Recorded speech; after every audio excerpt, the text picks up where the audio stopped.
Hello, nerds watching all over the internet. It is Friday. You know what that means. Another exciting live edition of Wrestle Rewind. Yes, folks, another exciting Friday night to talk about all the cool things happening in the world of pro wrestling. I'm talking matches, segments, title changes, live events outside the United States, incredible hardcore matches, returning icons, and more. I am your host, Jose Casabona, and I'm also the host of the Ignore that. It's on its own. It's okay. Keep going. I'm Jose Casabona. I'm the host of this program, and I'm also the host of the number one show on our channel, The Ravens Flock. And joining behind the camera is the host of the Black Files, my typewriter for Wrestle Wrewind. The man who puts on the hours behind all the videos on his channel every single week. The king of the underground. The king of the lion's den. Please don't. I'm not a king. Please don't. Not even as a joke. Not even. Please. Okay, fine. Mr. Juan Arouse, D-A-D. You need to stop trying to come up with names to make me happen. It's like you're trying to make Rock Hard Jake Hagar happen.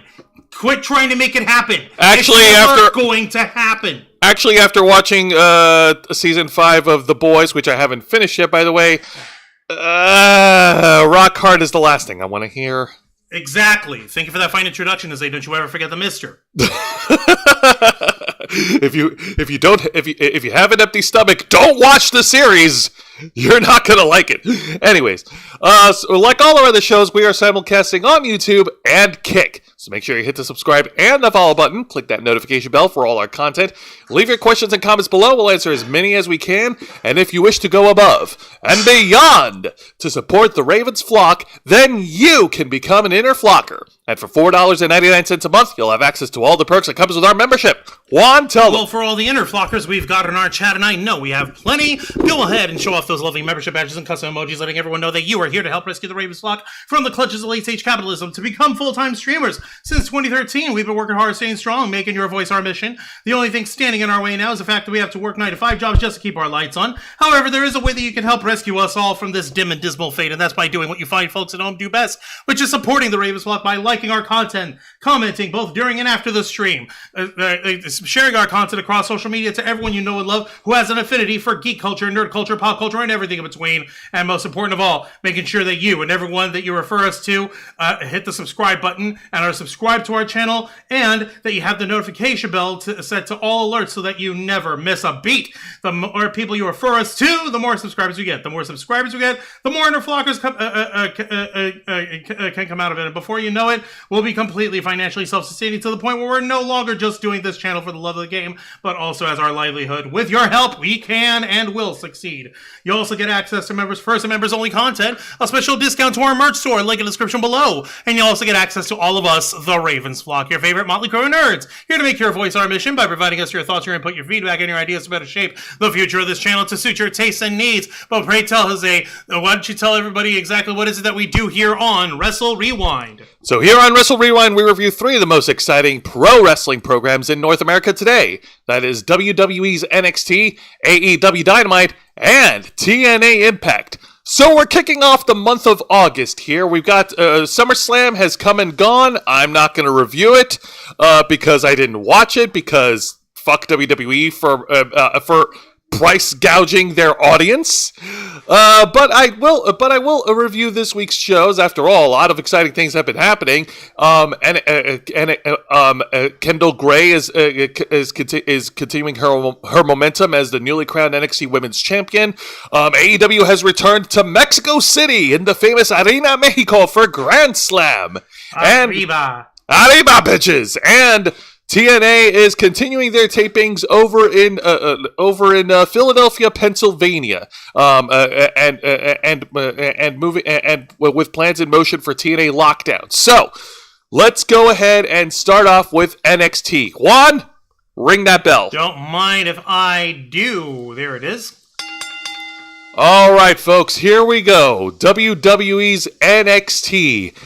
We actually have a lot of championship matches that happened Tuesday night, and you know what? I'm going to say this right now, just a minor thing. Thank goodness they didn't shoehorn or force any freaking, like, product placement bullshit. Because I watched NXT last week when, unfortunately, we had to take a little bit of a break. And, man, that, like, it was embarrassing. It was fucking embarrassing. But, thankfully, not so much this week. They actually focused on, the wrestling. Yay. All right, so let's start off with the opening contest here to kick off this week's edition of WWE NXT. And I forgot the thing was edited from last week. Okay, I see what's going on. You mean for the week prior? You know what I mean. Fucking words. How do they work? It's okay. Hey man, you Gucci. You Gucci. Do I look like outerwear to you? Do I look like a stylish brand of nobility and fashion to you? Why are you calling me Gucci? Huh? Trying to hype you, man. You calling me Gucci Mane? I'm trying to hype you. I ain't that guy. Don't try to call me Gucci Mane. Dude! So we got a tag match, player. Holla holla! That's right. From the women's division, you have the team of Thea Hale and Jada Parker taking on the team of Carmen Petrovic and the WWE Women's Evolved Champion Nikita Lyons. With Natty at ringside. Oh shit.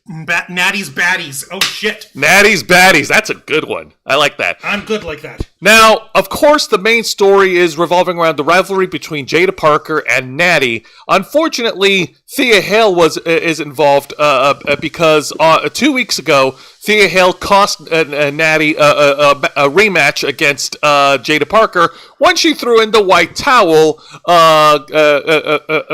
giving Jada Parker the victory. Oh, that's right. She fucking cost her the match. I remember that. She got done in by our Genki girl. That's right. The Genki coffee-loving crazy girl is now part of this story, and she's taking part in this incredible tag team action. And you know what? For two women who have never teamed up at all, like seriously, this is an odd couple pairing. They work pretty well. I know. It's incredible. And I got to see the aftermath of the match, and it was funny as hell. Well, let's get into the highlights, shall we? Yes, let's go ahead and show off the pictures here. Oh, shit. Yep. So we start off, of course, with Carmen Petrovic versus Jada Parker. Petrovic, of course, important to know that she is a former gold medalist in martial arts for karate, and she's also very well studied in taekwondo. So she goes for a series of strikes and takedowns on Jada Parker to keep this bad bitch grounded. Wancho, what's up? One thing that people need to remember: she studied the blade. Oh, yes. Carmen Petrovic studied the blade. She's all about the shing-shing. No, seriously, that's not something I coined. She coins the phrase. She said she's all about the shing-shing. Seriously, she posts that on her socials, and they mention it on commentary. Let me guess, Booker T went batshit over that one, didn't he? Nope, Vic Joseph did. Oh my god, Vic Joseph, what the fuck is wrong with you, dude? Hey, you know what? He gets a pass. He's still a better commentator than anyone from AEW. And for the record, as a Genki girl, this is what you need to remember what the term is. According to the I can't see, your head's in the way. There we go. According to TV tropes right here. The Genki girl is a character, usually a schoolgirl, but not always, possessed of an overabundance of energy, such as that she runs everywhere, often with her arms waving wildly or outstretched like airplane wings, speaks quickly or sometimes unintelligibly or loudly, and always does everything fast. She's filled with confidence and determination regardless of whether she's competent or not. Although usually played exclusively for comedy, sometimes the Genki girl slows down for a serious and introspective moment. But not for long, she lives her life full throttle. To sum it up, a good way of telling whether a female character is Genki or not is to see if her family and peers are exhausted, astonished, or even creeped out by her chronic bursts of vitality. A female character is by far the most common version, but this trope is not limited to females. Okay, fair. So whenever you call her a Genki girl, you gotta remember, that's what she's about. And you can't tell me that Thea Hale ain't a Genki girl, by that definition. I'm not denying it, but that also brings up another point, because a couple of years ago, you used that term to describe one of the Young Bucks, and now that we know what it means, I think that's incorrect. When the fuck was that? That one part where Matt Jackson, where they did a camera zoom in on Matt Jackson, and he was I said gooking face. There's a difference. Open your ears. You said Genki Gucci. I said ganking, Ganking, Gookie, Gookie, face. Open those ears. Read a book. So there's 2 words. So there's Genki and Ganking. Ganking. Ganking. That's what I said. Yes. Genki, Ganking. Yes. Okay. Jesus Christ, open those ears. Okay, so Carmen Petrovic and Jada Parker are grappling. Yep, Carmen Petrovic and Jada Parker are grappling. Show off more photos. I got some more. I was trying to, and you need to freaking get your shit together. You're the one that said You're the one who doesn't know words. Anyway. Okay, so here's our girl, Thea Hill. Yep, here's a girl. Thea Hill gets the tag in, and boy, oh boy, and they go for energy. They go. Yes. Yep, lots of tag team action. I got this one. No, it's like bursts of energy. Bursts of energy. Loads of power, loads of running around and freaking out on her end. Yes. Yes. Yes, that's a Genki girl. Okay. Motherfuckers. Wonderful. Can you please close the dictionary? No. Open it, damn it.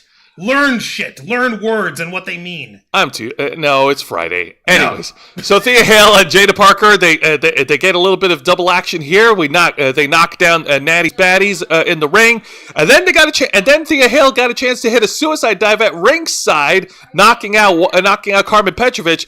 And this is so weird. I don't have a picture of this, but I want you to picture this in your mind. So Natty rushes over to the ringside, facing the entrance stage, right? That's where the suicide dive spot happened. Okay. All right. And while the referee, he's sticking his head through the ropes, turning his attention to Carmen Petrovic, who's knocked over by the steel steps, and Natty, who's like to the left of the referee, starts pummeling away on Thea Hill, and the referee doesn't even bother to turn his head around and notice that Natty was getting involved. Are you fucking serious? I'm not kidding. That happened. You're joking. What the fuck, referee? Turn left. You're not Zoolander. It's okay. Oh my god. I'm not an MB Turner. I'm not an MB Turner. God damn it. Was all this just to set up a bad Zoolander reference? Yes. There. Well, here's more shit that actually happens that's good. Oh, yes. Oh, shit. And in a class, and paying homage to the Heart Foundation, Nikita and Carmen pull off the heart attack on Thea Hill. Oh, no. But, Jada Parker. But Jada Parker was able to kick out after 2. Like, damn. That's the tag move from Bret Hart and Jim Neidhart. What the fuck? And, it worked, and it's scary, and I'm glad that they got to do it. Yeah, and the match still goes on, damn it. All right. God.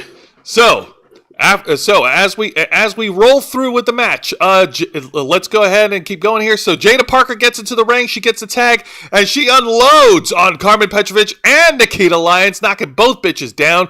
She hits the teardrop on Nikita Lyons over by the turnbuckle ring post. The fans love it.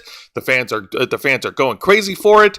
And as we continue the action, watch out, more pictures, please. Oh, as we continue the action here, Carmen Petrovic is fighting with. That was it. Oh yeah, Carmen Petrovic is fighting with Jada Parker at ringside, and the Nikita Lyons knocked down in the middle of the ring. Thea Hill takes the opportunity. She goes for the boing finisher to pin and win for her team. Your winners, Thea Hill and Jada Parker. Who would have thunk it? This unlikely odd couple of people with completely contrasting personalities managed to work along as a team. As if we haven't seen this shit happen a million times, but it's full of fun and cool because these girls are hot. After the match, Natalya gets into the ring, and then beats the shit out of Jada Parker. Yeah, Natty is not happy about this. Yeah, she gets it. How dare she? She's a sore loser. Rawr, rawr, rawr. And then Natty and the baddies try to team up on Thea Hill, but then Jada Parker goes in for the save and saves the caffeine addicted girl from getting her ass kicked. Yay! So they're friends now. Of course, they're friends. Theoretically speaking. If I didn't value the sweet, sweet nectar that is Pepsi Zero Sugar in my hand, I'd be throwing this bottle at you.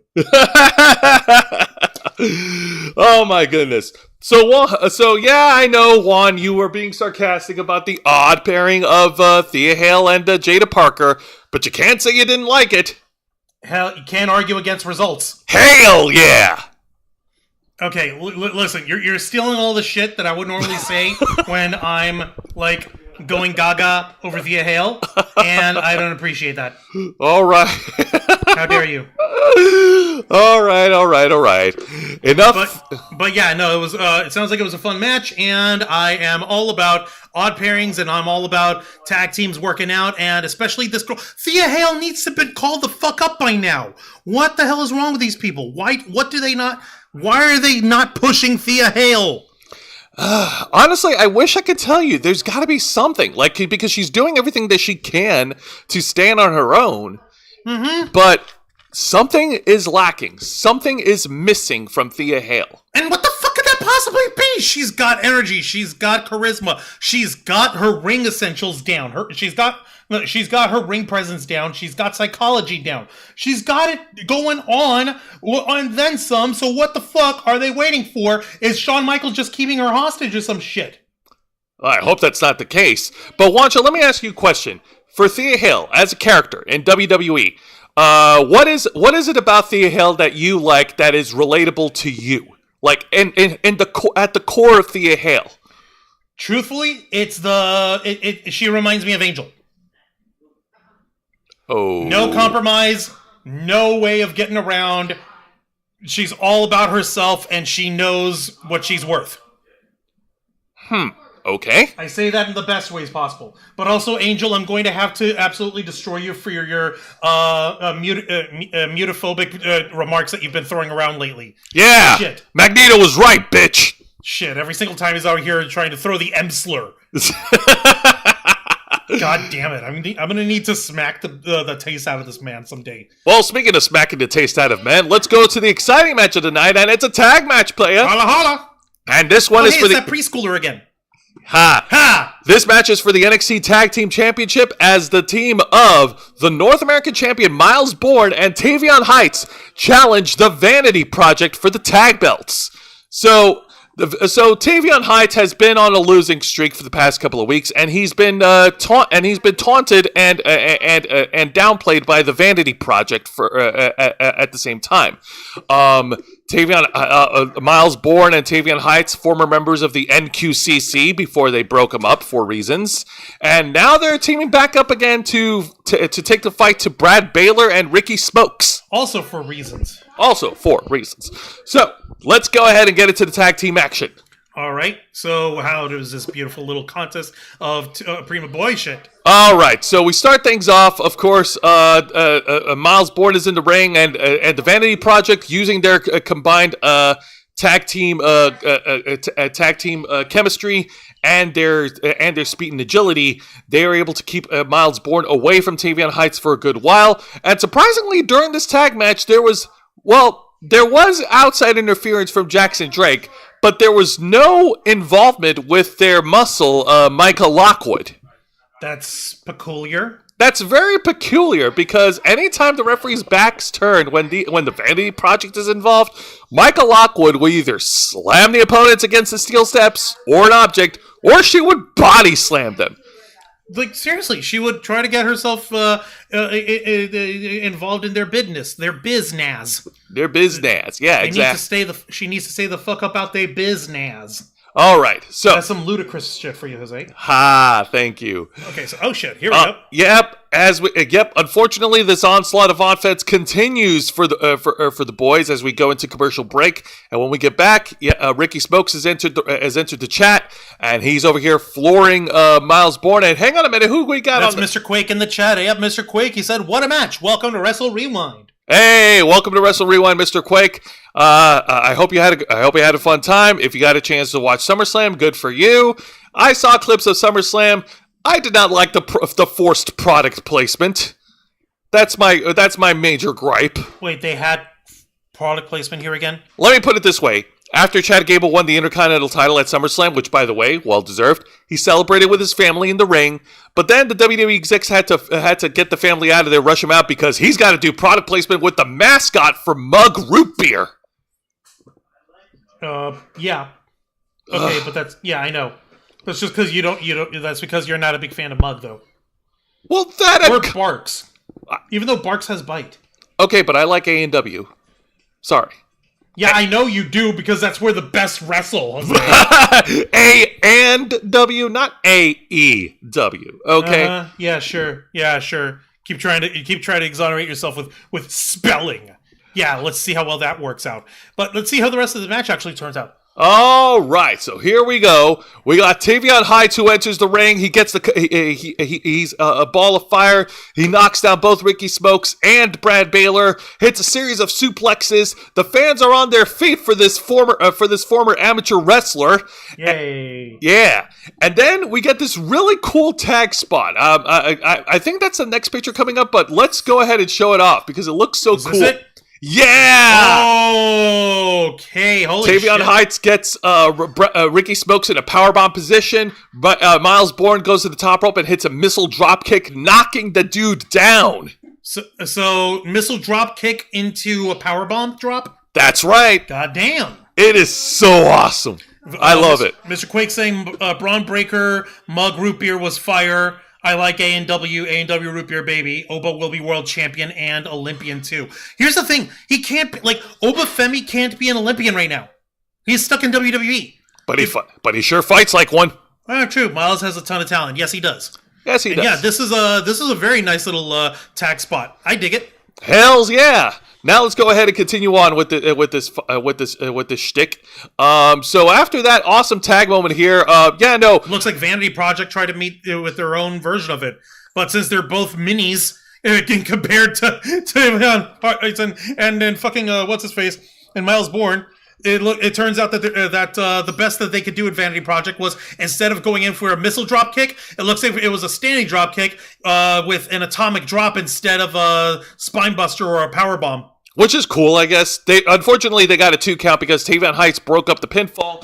Of course he did. I mean, what's his face? Miles Bourne is freaking gigantic. You think they're really going to be able to do that with their tiny welterweight bullshit move? They were trying to imitate what the 2 big guys did. And because they're so mini, and because they're so tiny, and because they're prepubescent, and because my skinny-ass 17-year-old kid can beat them when he's dead sick of the flu, these motherfuckers couldn't get the job done. So, Yeah, you can't. Yeah, you can't call it a doomsday device. That's more of a... Well, I don't have any silly words to show it, so I'm just going to call it the Tuesday device. So Tavion Heights actually. So Tavion Heights breaks up the 2 count. One of the and in the final moments of the match, Tavion Heights hits his finishing move on one of the members of. Oh wait, there's this spot here. I jumped ahead because Jackson Drake did try to interfere. Referee caught him red-handed, ejected him from the arena, and the way he fucking reacts to it is priceless. After the referee pretty much ejects him out, fucking Jackson Drake goes to the ringside, and the way he reacts, he pretty much he face plants himself onto the floor for no reason, recovered and he continues to be in shock. Dude, what the fuck? Are you stupid? He plopped himself in a fit of rage. If it was concrete, your head would be busted open, you idiot. God, let it. He brought it on himself. Go for it, buddy. Eat pavement. Sure, right on. Okay, so after that fucking silliness, that's when Tavion Heights grabbed one of the members of the Vanity Project and hit his finishing move to pin and win for his team. That was a little before Miles Bourne hits the Bourne again, which is pretty much the danger zone. Okay, there you go. And then Tavion Heights gets the win. Your winners and new NXT Tag Team Champions, Tavion Heights and Miles Bourne. Go fucking figure. All right. Yay! Congrats on them. Well done. They managed to dethrone the Pretty Boy Project. Hells yeah. Dethrone the Middle School Project. Of course. Despite not being an NQCC, their friendship will never be outdone by petty little rivalries just because one of them is a double champ, right? Yeah. I'm pretty sure that's gonna play in a little bit later. They're friends for now, but oh boy, you're gonna want that North American title is gonna become a little friendly every time you see your partner. So, professional jealousy. Professional jealousy, yeah. Now I can't recall if do we like. Let's go ahead and show the next picture because I want to talk about something next. Go ahead. Okay. And next we get to the exciting segment of the night. So we didn't get a chance to talk about it last week, but Grayson Waller returned to NXT. And he cut a very scathing shoot promo, pretty much running down the entire NXT roster. And one of the lines that I enjoyed, and I relayed it to Juan, is when he took a shot at TNA Wrestling, pretty much saying that, being the top champion at TNA Wrestling is pretty much like being the number one basketball player at the YMCA. Ooh. yeah, Grayson Waller's own version of a pipe bomb promo. Yeah. He pretty much, again, like I said, he cut he ran down TNA Wrestling, he ran down Tony D'Angelo, he ran down the entire locker room, and he was also daring Shawn Michaels to come out and confront him before the officials cut off his microphone and escorted him out of the ring. Yeah. So right, so this is in the aftermath of Grayson Waller's pipe bomb. Yeah, aftermath. Tony D'Angelo, he's in the ring. He wants to call out. He's trying to call out Mike Santana to finish their business, but that's not his name anymore. Oh yeah, right. WWE has changed his name to Cruz Montana. Sorry, I forgot. All right, Cruz Montana. So Tony tried to call out Cruz Montana, but oh boy, here we go, Mike. Grayson Waller is up on the crow's nest, Mike. And he's got more to say against Tony D'Angelo. Oh my God! I miss Grayson Waller from when he was doing his asshole talk show segment, the Grayson Waller Effect. Yeah, it was fun. It was funny. I can get behind it. And I guess he's so sick and tired of being pigeonholed with Austin Theory that he's like, yeah, fuck that Jannetty. Oh, yeah. Austin Theory was not immune to Grayson Waller's pipe bomb last week. Yeah, no, I like this line when he called him, like when he said, like, he dumped 240 pounds of dead weight, and he pretty much said, well, guess what, folks? That Marty Jannetty, he's still allergic to the mic. Anyway, so getting back to this week. So Grayson Waller shows up. He's calling a shot against Tony D'Angelo for the NXT Championship, and Tony D'Angelo reminded how lackluster Grayson Waller's run was in NXT because everybody from the War Games match in 2021 during the 2.0 era, the team, yeah, you remember, yeah, unfortunately we remember that era. No, Tony D'Angelo reminded Grayson Waller that out of everybody from Team 2.0, Tony D'Angelo, Carmelo Hayes, Bron Breakker, Trick Williams, who was at ringside, and Grayson Waller. 4 of these guys became NXT champions. One of them wasn't. And that was that Aussie from Down Under. Oh, my God. Oh, my God. And then they get interrupted by Cruz Montana. The newest signee to WWE. That's right. Hey, and he's not afraid of being out with the crowd. Hells no. Cruz Montana talked smack against Grayson Waller, pretty much reminding him like, "Hey man, you don't want me to be that guy." Like he talked about like how he had to face his demons and how how he had to go into that dark place in order to do whatever it takes to win, and that Grayson Waller does not want to knock on that door. And Grayson Waller tried to downplay all that, like pretty much undermining Mike Santana's struggles, calling it repetitive and calling it boring. And throughout this whole time that Cruz Montana and Grayson Waller were going back and forth, Tony D'Angelo is just standing in the ring, and he's pretty much taking a back seat to these guys. He's like literally like, I'm still standing here, bitches, and y'all gotta be paying attention to me. I'm kind of important. I'm still the champion, assholes. So eventually, Tony D'Angelo closed off the segment by saying, "All right, you guys figure it out. Go talk to Robert Stone and make a one-on-one and make a number one contenders match between you guys, and then figure out who's gonna face me." And that was a segment. It was a great segment, and I like it. It sucks that, Tony D'Angelo didn't get a chance to, like, say something a little more powerful to bring everything back home, but it was still good. Yeah. No, it still works. You know, these guys are all three of them giving their best shot on it on the mic. So yeah, why the fuck not? Exactly. And you know, speaking of Grayson Waller, Juan, did you get a chance to watch that shoot promo? Not all the way, no. Ah, okay, gotcha. Did you think it was real?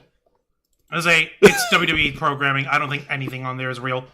But again, was it authentic? Did it feel authentic? The answer to that is, yeah, it did. Yeah, because Grayson Waller was mad. Grayson Waller was disgruntled. He sucks. I mean, like he had an overall sucky feeling because he's done nothing in the main roster. Nothing at all. And, nothing at all. Yeah, no, you're right.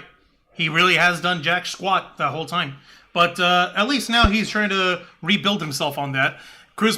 Santana Cruz sounds better. He cooked him D'Angelo, says Mr. Quake.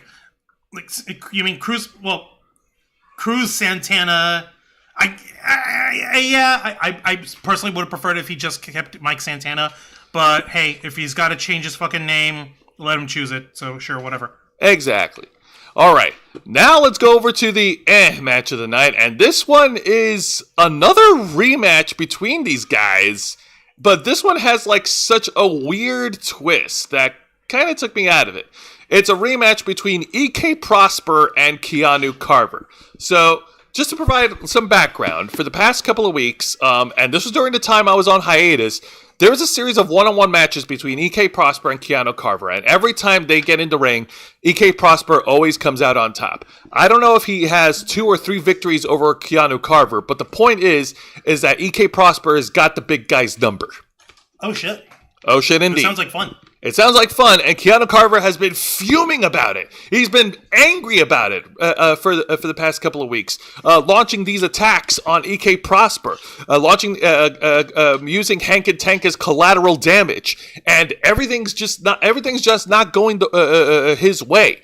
And this week was very weird. Like, the match was okay, but Keanu Carver then started being nice. Like, he was being very nice and he was being surprisingly nice and courteous to EK Prosper during the match. And he was also like, there was also... Why?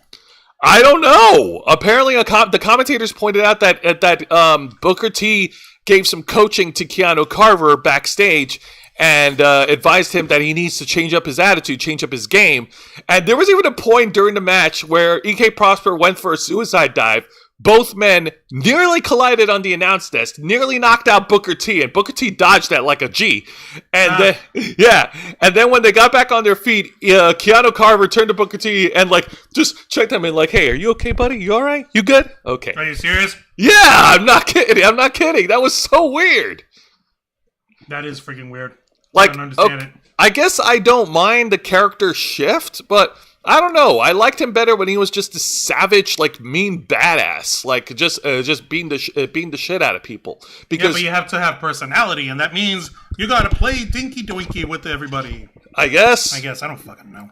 So EK Prosper. So to fast forward to the finish, EK Prosper knocks out Keanu Carver, goes on the top rope, hits his diving finishing move, and then Keanu Carver catches him, rolls him up into a small package to pick up the victory. Your winner, Keanu Carver. Like, Keanu Carver outsmarted him. He finally got a win. Congrats. Wow. I guess nice guys don't finish last. Well, the story is be a heel. I guess. I don't know. I don't know, man. I mean, whatever it was, we got to give credit to Booker T. He's helping. Is he, though? Is he really? Oh, my goodness. All right. Now, this next segment wasn't a bad segment, but I do want to talk about it because this is an unfortunate turn for one of the more exciting and popular wrestlers in NXT.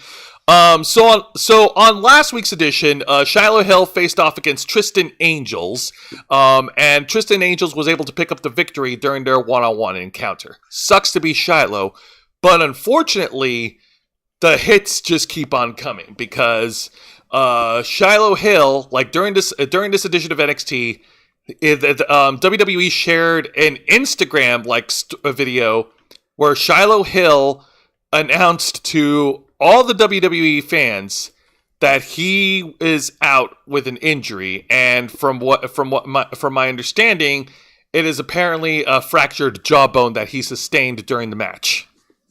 But he's able to talk. He's able to talk. Is his mouth wired? No, his mouth isn't wired. He was able to cut a promo, but it was, like I said, it's a fracture. It's not broken. So, still though. Yeah. And yeah, he sounded bummed about it. Like he wasn't very happy about it. He says that he's going to be on the mend for a while and he'll be back a lot stronger.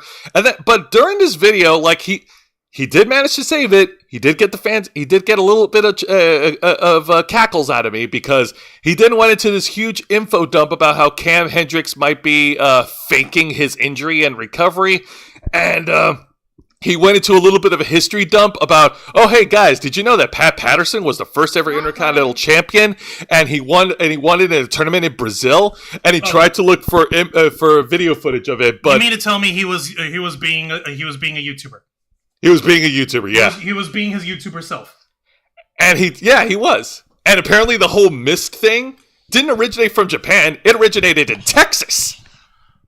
Is that so? And then it got popularized in Japan. Yeah, see? He's being a fucking streamer. He's being a fucking YouTuber. Even while he's got a fracture in his jaw, he's fucking being a streamer. Go fucking figure.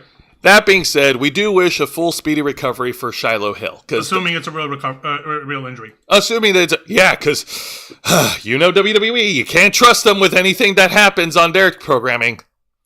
No, I'm afraid you cannot. All right, what's the next segment here? All right, so before we get to the main event, let's go ahead and give an honorable mention to this incredible one-on-one contest for the Women's Speed Championship, as Ren Sinclair, the defending, successfully defended her title against the Women's North American Champion, Zarya.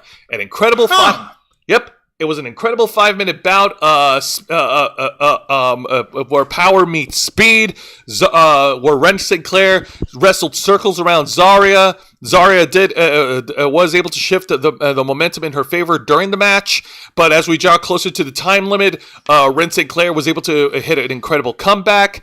And then, as we get over to the match finish, Zarya tried to go for the F5. Ren Sinclair was able to reverse it. She tries to lock in this submission hold, but then the time ran out, and the whole match ended on a time limit draw. However, this is a speed match, so this kind of thing is an element to the type of match. It is an element to the type of match. So you can't argue like, oh, people hate time limit draws.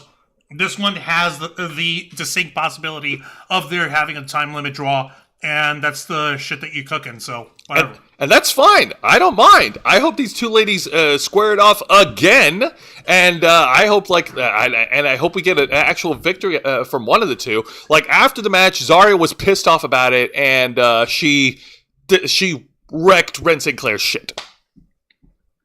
Well, how about that?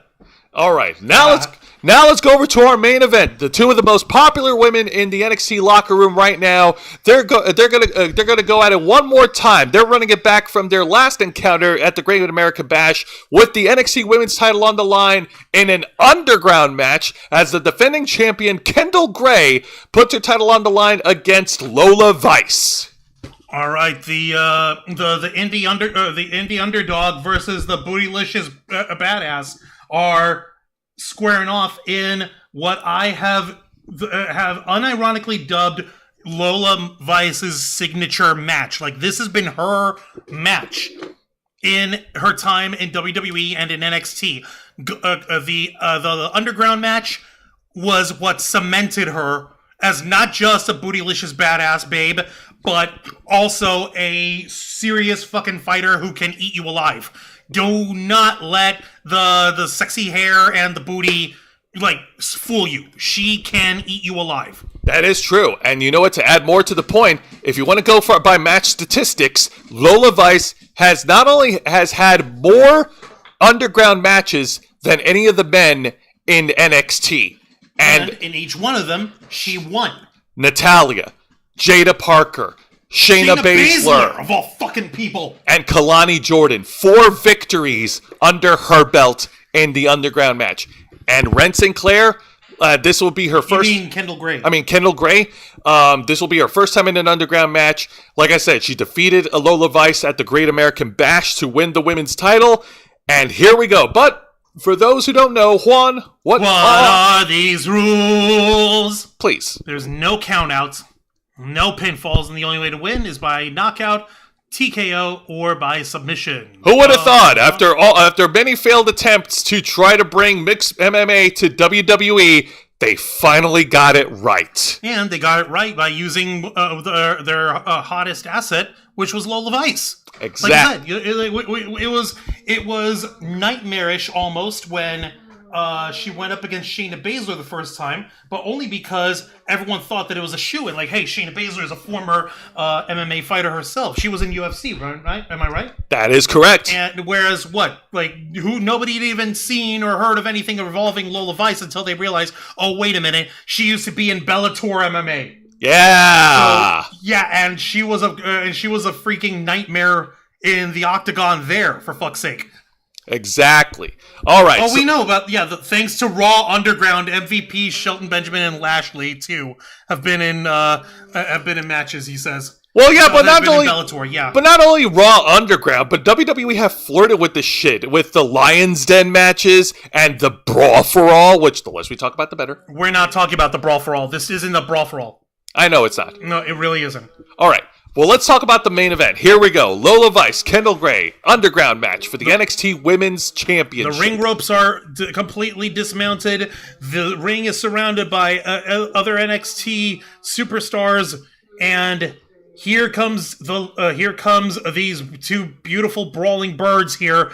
Take a look at fucking Lola Vice. She's got her hair braided back nice and tight. She's wearing fight gloves, whereas Kendall Gray has got her hair only braided partway into a ponytail, and she's got her hands taped up instead of going in full MMA style. So here we fucking go. And you know what? To many of the fans' shock and delight, Kendall Gray actually is holding up her own. In the first couple of minutes into the Underground match, Kendall Gray has not only blocked most of Lola Vice's offenses, but she's also got in a couple of kicks and strikes of her own, and she even tried to roll up into an incredible a knee bar submission at one point during the match, and the fans were eating it. The fans were eating all of it. They were eating up. The fans were eating well, very well.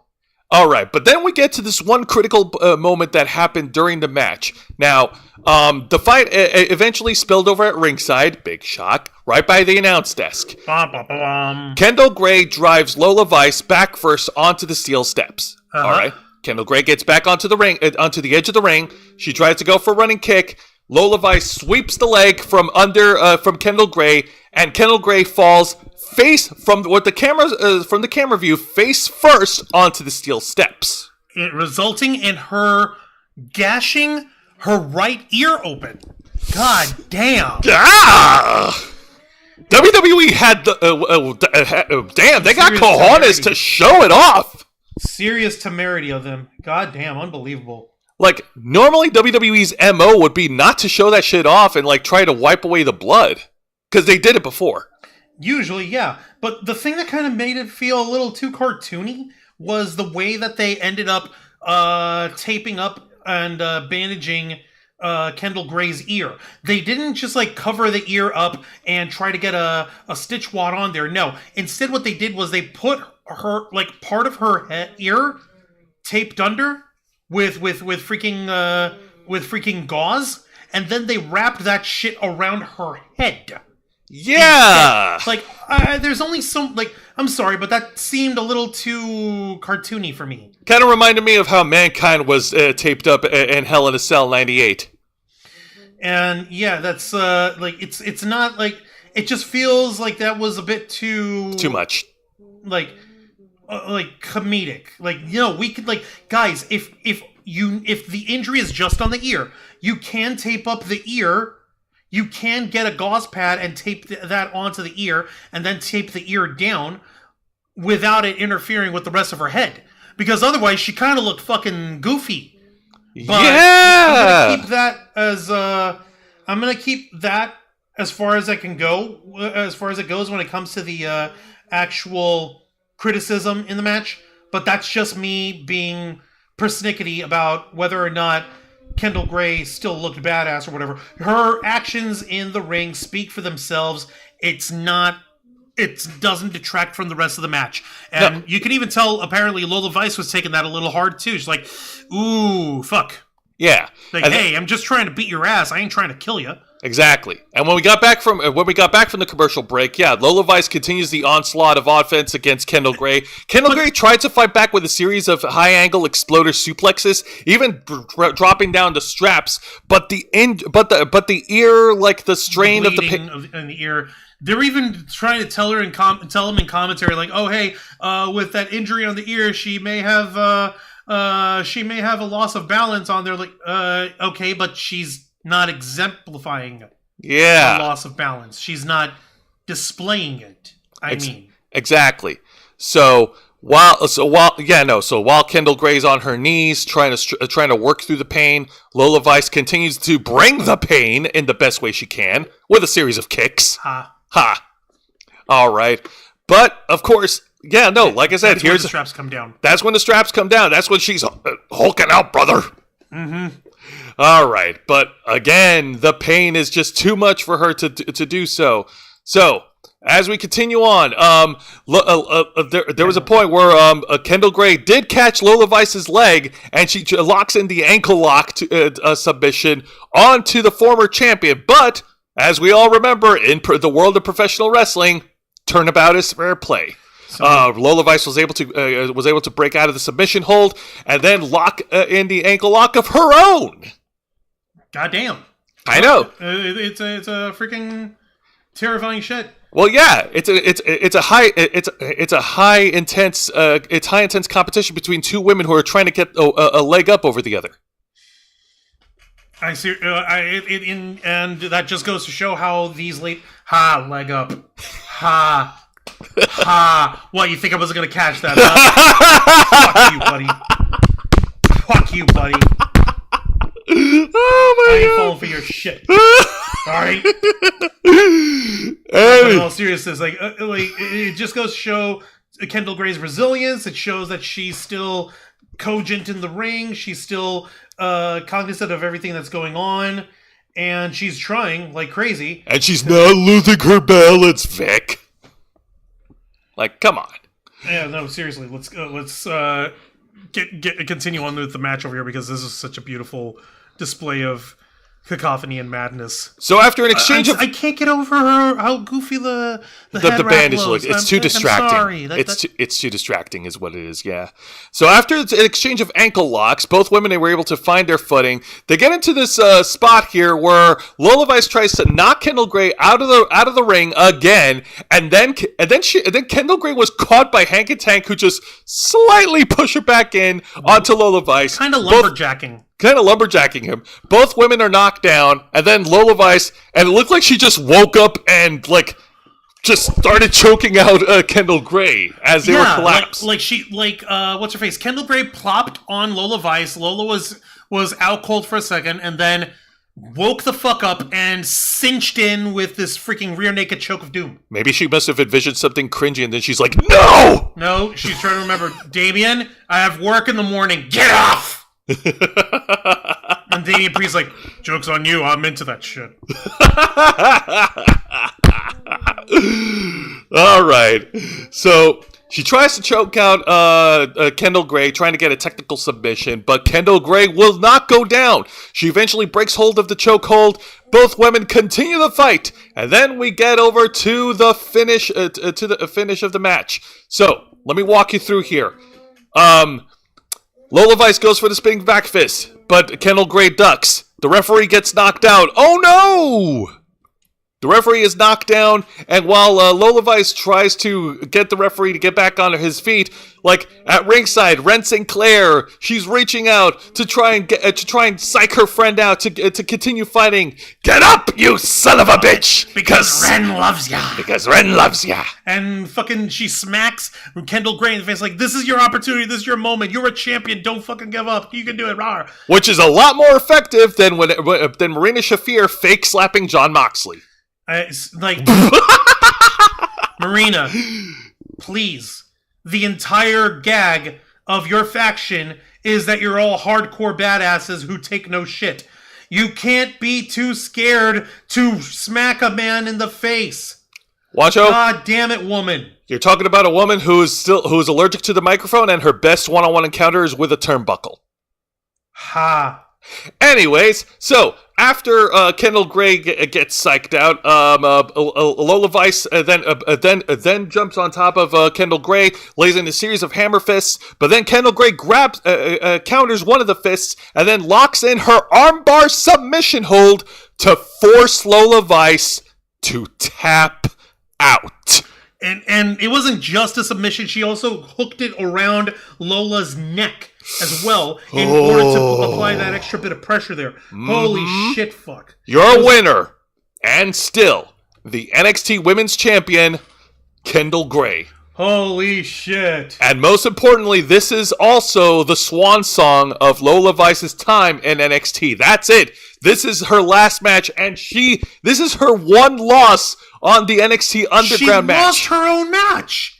And that's a hell of a way to get out. That's a hell of a way to go for her. Like, this is the farewell of Lola Vice and getting out of NXT. That's right. I'm gonna miss the bouncing booty, bootylicious babe of beauty. Because in an earlier report from Fightful a week ago, WWE were planning to call up Lola Vice for SmackDown, and before losing on Underground, she also lost the AAA mixed tag titles last weekend and dropped them to another team. So, yeah, no. Lola Vice, she's moving her way up. This is it. She's finally going to get to, where's she going? Raw or SmackDown here? SmackDown.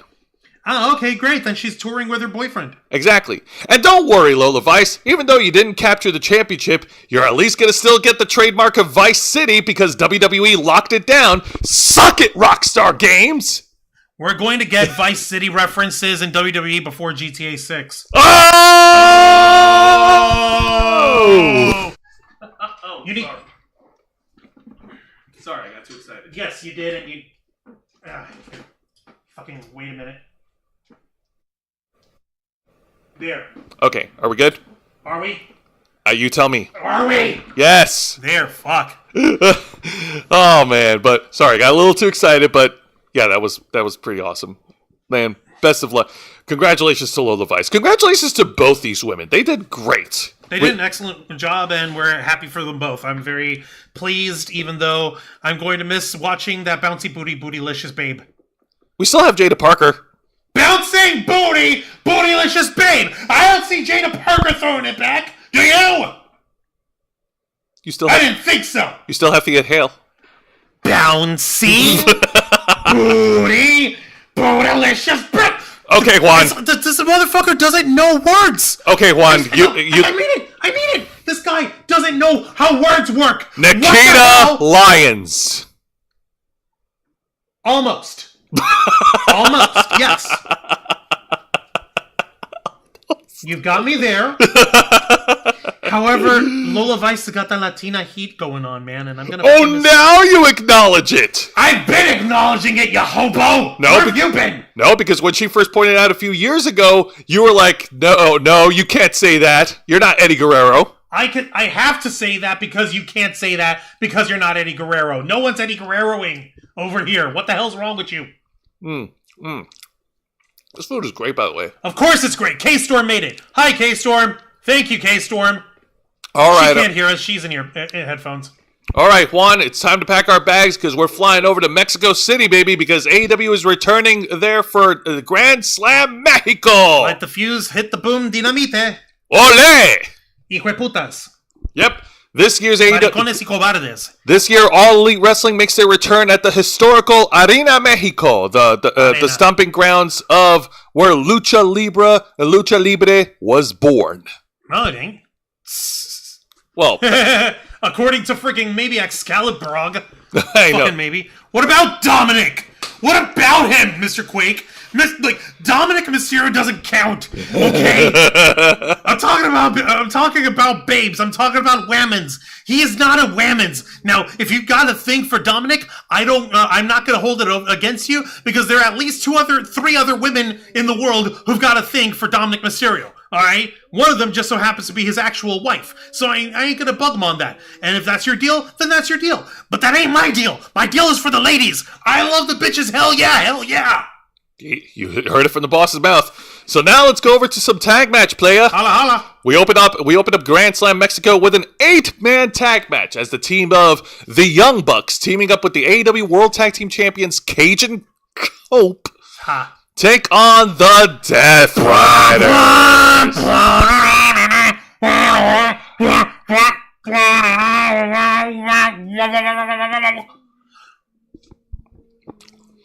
The team of Daniel.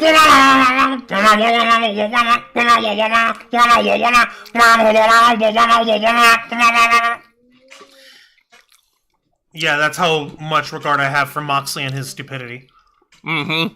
The team of that guy that Juan just said, the Bastard Pac, Wheeler Useless, and Daniel Garcia, the Dancing Fool. All right, let's get this show on the road, skis. Unfortunately, I wasn't able to grab any of the photos because AEW has not updated their website in the past couple of days. So, if they're not going to update their website, then I'm going to go online and I'm going to find some embarrassing, outrageous bullshit. Well, we've got their results, but no photos, right? I don't know. Go over to news. No, hover over news, photos. Yep. And check it out. Yeah, no, nothing. Fuck them. Yeah, no, I don't get it. Makes no sense. Fine. If you don't appreciate me, then I don't appreciate you. Anyways, some fun, some great tag team action. The Young Bucks do what the Young Bucks do best. They flip and fly. They flip and fly. Flip around and during this, cookies. And this happened later during this match. I can't believe that AEW got away with it. Like later during the match, near the finish, where Cage and Cope were about to come back against the Death Riders. Everything was going the way of the babyfaces. Marina Shafir got involved at ringside. The referee saw this. The referee saw Marina Shafir throwing hands against Christian Cage, and she slaps Christian Cage, and then Christian responds, because he's an asshole, by cunt punting that bitch. Seriously? Yes! God damn. And the fans love it. The fans love it, but at the same time, this isn't a no disqualification match as far as I'm concerned. Why didn't the referee disqualify the Death Riders? What the fuck? So she got involved. She with the referee looking. She got involved. Just watching and didn't do shit. But Christian Cage got away with a cunt punch because we can't get mad at the father of the year. Anyways. I can. Fuck you. He's not the father of the year. I am. You're the one who keeps calling me the DAD. Well, you are. So as we get to the finish, Jon Moxley continues to work on Cope. He hits actually no, there was this cool spot that happened during this match. I don't have a picture of this, but with the referee's back turned, Jon Moxley is in the middle of the ring. Christian takes Moxley to Dick Kick City, and Cope and the Bucks did like a 3-way super kick to Moxley's head, knocking him out. Guys, stop it. The more you fucking brutalize his brain, the more of this hardcore bullshit he does. No. He wants to do this stuff. I say we let him, because fuck him. So, we get to the match finish. Moxley tries to go for his finishing move, tries to go for the Death Rider. It was reversed, and then Cope catches Moxley with a spear to pick up the victory. Your winners, the Young Bucks, and the AEW World Tag Team Champions, Cage and Cope. Okay. It was a fun tag match. The fans loved it. All right. I mean, like, yeah. If you're going by Mexico City rules, everyone fucking interferes and everything. No one does anything that matters, and nothing's disqualifiable. But also, I did kind of We're laugh. in the land where Jericho drilled Tommaso Ciampa in the skull. Nothing matters. You're talking about Mexico or Montreal? Nothing matters! Okay. You must be the little leprechaun. Come here. I'm going to get your lucky charms. Oh no, my brains. All right. Bunch snippet too. That was cool. All right, let's get over to the exciting match of the night, and this is a triple threat match. Whoever wins will have the number one spot at the Casino Gauntlet match at All in London, and the three participants are the Psycho Killer, Tommaso Ciampa. Wow, he healed from his head hole real fast. Yep, we got our Luchador Commander and the newly crowned AEW National Champion, Andrade El Idolo. Oh. And right, this, so how's this match turn out? this was a fun match. All three of the wrestlers brought their A game. We got some great lucha action between Andrade and Commander. Tommaso Ciampa, of course, being the heel. Tommaso Ciampa being the heel, of course, dressed up in red, white, and blue American colors because fuck Mexico as far as he's concerned. And then of course, during this match, we get Andrade sharing a selfie with one of the ladies at ringside, and then we are blessed by two ridiculously outrageous moments from Tommaso Ciampa during this match. Outrageous moment number one is when Tommaso Ciampa grabbed the pair of Andrade's pants that Andrade stripped off eventually, and then Tommaso Ciampa started beating it up. He starts stomping on it and then hits an elbow drop on the pants. Motherfucker, you're not Ric Flair. What? Like, literally, Ric Flair would do that shit to his own suit jacket. And you remember, he would strip of his suit pants, and he'd be beating his tighty whities, and he'd be freaking dropping elbows on his pants. Dude, are you sure you're the Psycho Killer, or have you gone psycho? He is a psycho killer. Yeah. He's a killer who has gone psycho. Let me take a look at Mr. Quake, because I saw he was saying in the chat, they changed Tyra May Steele because of Oro Mensa. Mensa's stock as well. I think Triple H and Vince hate Kofi Kingston for some reason. I don't really think that's the case. I'm pretty sure that that it was just a matter of timing and everything with Kofi. To shown Kendall toughness, I guess. Kendall Gray's so smooth. Kendall Gray's getting cauliflower ear. We hope not. I sincerely hope not. That would suck on her end. Agreed, Juan Jose. Brawl for All was more for boxing, not MMA, I'm saying. Yeah, but we still don't talk about the Brawl for All. Lola Vice will be a SmackDown star. Yeah, no, we're aware. She's going to be with her boyfriend. The guy who nearly threw his career out in order to get cheeky with her, apparently. Hey, worth it. I mean, seriously, I'd be willing to risk it all for her booty, too. Now, so he made the only sane call a man can make. Now, the second outrageous moment that happened involving Tommaso Ciampa is that Tommaso Ciampa ripped off Andrade's bit, goes to ringside, gets a selfie with the same girl, and then he grabs the phone from her, and then goes into the ring. And he gives her a dick pic? Yep. What the shit, man? What the fuck, man? Are you fucking kidding me, Ciampa? Yo! Oh yeah, for real. Like, okay, I don't know which OF model this is. I don't know her. I don't think I'm ever gonna find out who she is. But goddamn, she better have, like, either one of two things must have happened. Wait, Ciampa's married, isn't he? Yes. Okay, then nothing happened and it doesn't matter. And he only did that just to fuck with her and just to fuck with Andrade. Yeah, you better hope your daughter Willow wasn't watching. No, she was definitely not watching that. Okay, good.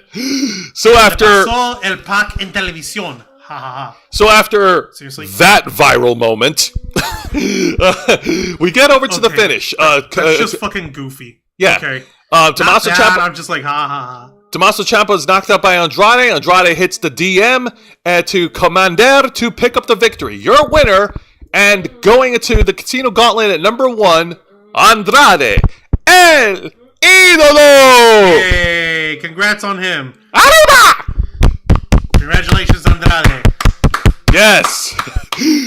By the way, folks, do not do dick pictures. Seriously, no dick pics. No. do not do dick pics without consent. Yeah. That's the thing. If it's someone who's willing and wanting dick pics, then by all means, you may send a dick pic. I only ever send dick pics to the women's in my life who want it. So, there. Okay, no then. one else gets any dick pic from me. All right. Now, I don't have an exciting segment for this week because there is a segment I want to talk about later that I'm really indecisive about, but we'll get to it eventually. So, in the meantime, let's go ahead and move on to the match of the night. Yeah, let's talk about it. I don't know if I got the right picture of it. Yeah, it's Kyle Fletcher versus Mike Bailey. Like Speedball Bailey. I almost put the trios championship match because of Ricochet, but like with this one, I don't know. Like I guess I'm failing to connect with Kyle Fletcher as a character. Like the match is fine. The match was amazing. Both men were moving at incredible speeds. There was incredible striking power from both Kyle Fletcher and Mike Bailey. Thank God that Don Callis wasn't on commentary.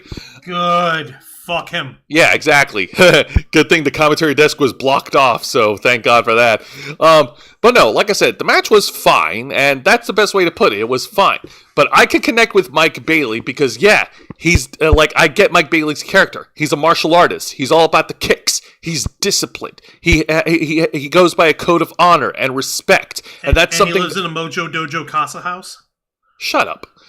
What I'm trying to say is that I get his character, and at the core, that's what he is. And as fans, and not just and for wrestling fans and martial arts fans, they can relate to Mike Bailey. But again, I'm still trying to figure out Kyle Fletcher. Like Alfred Konuwa on his channel, yeah, he takes a lot of shots at Kyle Fletcher, but remember he's not in Swahili. But he's not wrong about Kyle Fletcher when he calls him what? Another interchangeable white dude? Yes, another interchangeable flippy white boy. Exactly. That's exactly what Alfred Konuwa has pretty much called him. Yeah, because, yeah, he's a cocky heel. There's so many cocky heels in AEW. And yeah, he's braggadocious. He keeps bragging about being the best wrestler. Who hasn't in AEW? There's got to be something else, man. He's got to find something that makes him different. Even Jake Hagar had his stupid purple hat. Try something. Any fucking thing. Any fucking thing would be fucking nice, Kyle, you silly fuck.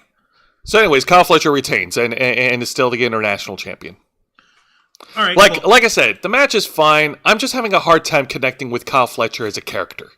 He's just not doing it for you. He's just not doing it for me. Yeah, no, like he's got the skills, he's got the look, and he's got part of his personality down, but there's got to be more than that. It's got to be more than just being a cocky Australian wrestler who wants to prove that he's the best, mate. Yeah, I know. All right. But now let's get to the segment, because this is something I want to talk about, because following Andrade's victory in the earlier tag match to qualify for the Casino Gauntlet, Andrade was immediately jumped by the returning MJF. He is back. He brought back his Burley belt, and he knocked out Andrade. He got his burgundy belt. His burgundy belt. He knocked out Andrade. He got his Dynamite ring back, so that thievery was short-lived. And then he gets on the microphone. Like, first he says, get this piece of shit from Mexico out of my ring. Gets a lot of heel heat for that. Yep, typical. Going for the low-hanging fruit because, Mexico. And then it's MJF. And then it's MJF. Low-hanging fruit. Yeah.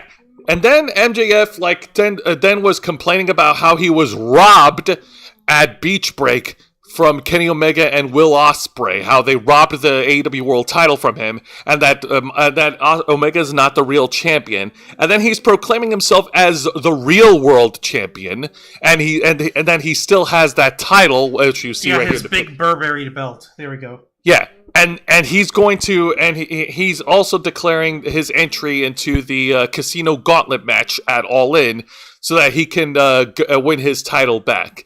And I'm like, okay, that's good and all, but first of all, I thought he was going to be away for a lot longer than that, because that's MJF's MO, number one. Number two, why are you, like, dude, you lost the match at Beach Break. Why are you bringing back the belts that you lost? No. This is the real World Championship, Jose. Yeah, the last time they tried to do that was with CM Punk in Collision, and we all know how that ended. Maybe this will end the same way. Maybe this will end with MJF leaving for WWE too. Who fucking knows? I don't know. Like, and that's just it. Like, when I see this promo, I'm very indecisive. On the one hand, it's a cool promo. He's trying to get his heat back. He's not pulling the same shit that he always does and going away for a while. But at the same time, I don't know. I'm having a hard time buying into this, like, him like proclaiming himself like doing the real world champion bout. And unless he fucking takes the championship belt that he's got and spray paints an X over it, then I'm not believing it. Yeah. Sorry. At least when CM Punk did it, it was unique. And it was also a double homage to Ric Flair and Hulk and Hollywood Hogan. I don't know if that was intentional, but it was. But anyways, this this promo feels, again, derivative. Yeah. Low hanging. It's pretty much the same shit from MJF. And I don't know, man. He's been the same character since the beginning of AEW. He had opportunities where he showed a little bit of like character development, but then he just defaulted in what's easy. So I'm just saying, eventually you got to move on, man. But that's just my take. Now, before we get over to the main event of Grand Slam Mexico, let's briefly talk about the honorable mention of this evening. And this one goes to the ladies. Oh, hey. So, once again, the pre-main event shot over here going to the women of AEW. So, go figure. Yep. We had an incredible trios match with the team of the AEW Women's World Champion Willow Nightingale teaming up with the Brawling Birds, Jamie Hayter and Alex Windsor, taking on Mercedes Moné and the AEW Women's World Tag Team Champions, the Divine Dominion, Megan Bayne and Lena Cross. And this was actually a fun women's trios match. Like, they tried to do this whole, like, spot where all the wrestlers get into the ring and they tried to suplex each other in sync. You remember that spot, right? Yeah, I remember that spot. But thankfully, they tried to do it, and the heels, the villains, like, they decided, no, we're not doing that stupid shit. So I'm glad they didn't do that. How dare they? No. And then we got some great double team chemistry from Brawling Birds and from Divine Dominion. Everything was fun. The women were putting on a great show. Near the end of the match, Willow Nightingale tried to go for her gut-wrench powerbomb. Mercedes Moné was able to reverse it. And then Mercedes Moné tried to hit her finishing move. And Willow Nightingale was able to reverse it into a backslide pin to pick up the victory. Your winners, Willow Nightingale and the Brawling Birds. And as a result, the Brawling Birds get a chance to face the Divine Dominion for the AEW Women's World titles at All In. Yay! Good on them. Once again, the AEW Women's division are proving to develop really well, despite being chronically booked ill by Tony Khan. That's because he still thinks that girls have cooties. Because Tony Khan is chronically ill in his own way. He is. It's called he thinks women have cooties. It's a serious condition. You need to get yourself checked out. Anyway, so let's go over to the main event, and I've briefly hyped this up on near the end of the Black Files. It's a Mexico City street fight. Who's that white guy? As Mark Davis of the Don Callis family faces Will Ospreay. Who's that other white guy? Interchangeable white guys. Anyways, on last Saturday episode of Collision, Will Ospreay was jumped by the Don Callis family, and this resulted in Will Ospreay challenging Mark Davis to a Mexico City street fight. Now, these two have history as being former members of the United Empire in New Japan. Okay, I see what you mean. Yep. So they have some history in another promotion that has nothing to do with anything that they're doing here. Precisely. So more AEW bullshit. More AEW bullshit. But at least it was a fun fight. Like they lived up to the street fight rules. All weapons legal, no disqualification, no countouts, anything goes.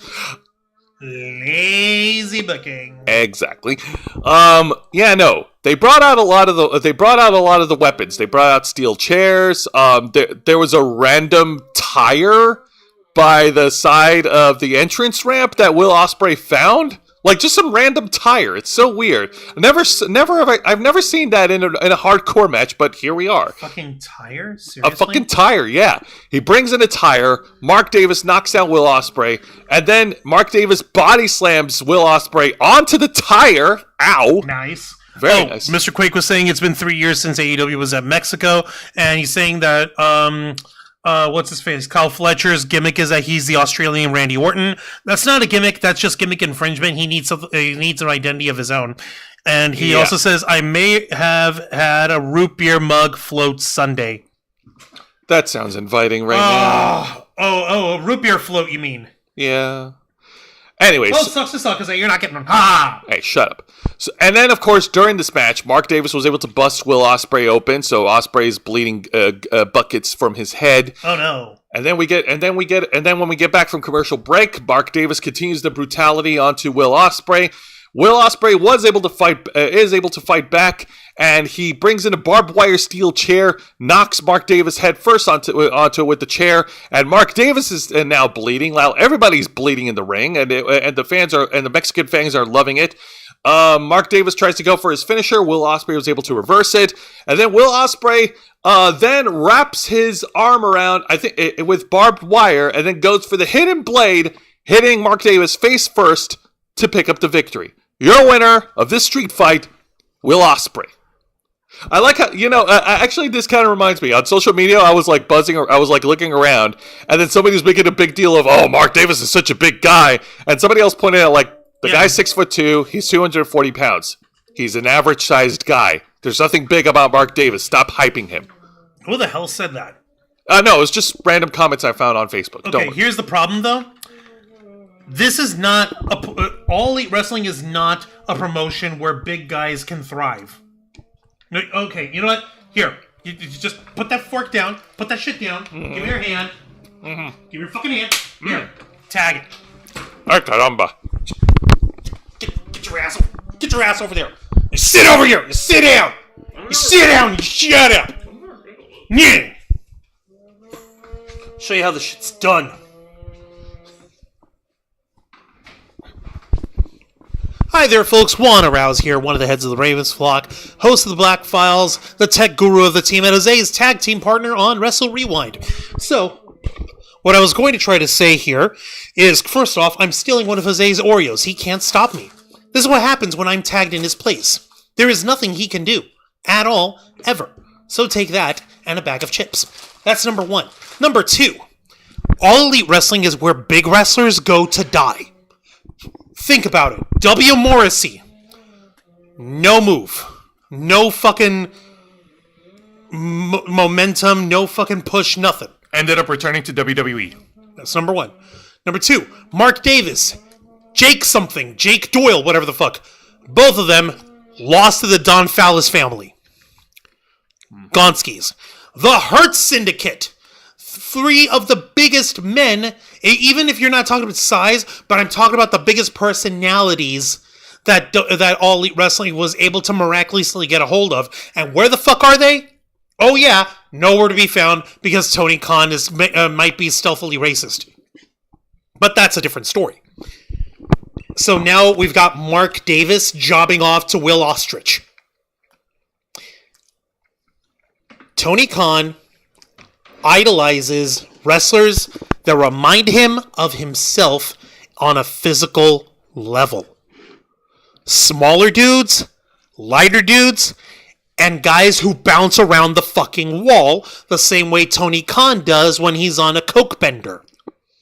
Because Tony Khan doesn't have the physicality or the testicular fortitude to ever try to train to be in the ring ever a day in his life, and he never will because he's a coked out dweeb.